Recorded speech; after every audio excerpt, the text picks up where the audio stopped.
একবার একটি ছেলে মন খারাপ করে বাড়িতে বসেছিল। তা দেখে তার মা জিজ্ঞেস করল, কি হয়েছে, এত মন খারাপ কেন?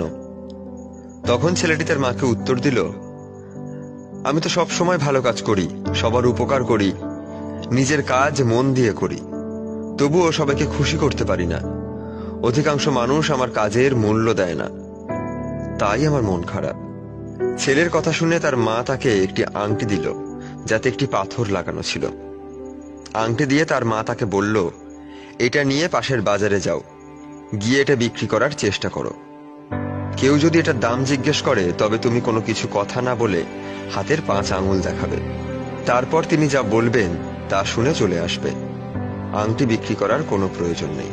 মায়ের কথা মতো ছেলেটি পাশের বাজারে গেল। অনেকক্ষণ পরে তাকে একজন জিজ্ঞেস করল, আংটিটির দাম কত? তখন ছেলেটি কিছু না বলে তার হাতের 5টি আঙুল দেখালো। লোকটা তখন বলল, ও 5 টাকা। ছেলেটা শুনে কিছু না বলে বাড়িতে চলে এলো এবং এসে মাকে সে কথা জানালো। এবার তার মা তাকে বলল, এখন তুমি এটি নিয়ে একটি স্বর্ণের দোকানে যাও আর বিক্রির কথা বলো। সেও যখন দাম জিজ্ঞেস করবে তখন তুমি একইভাবে হাতের 5 আঙুল দেখাবে এবং কি বলে শুনে চলে আসবে। মায়ের কথা মতো ছেলেটি স্বর্ণের দোকানে গেল এবং দোকানদার দাম জিজ্ঞেস করলে আগের মতোই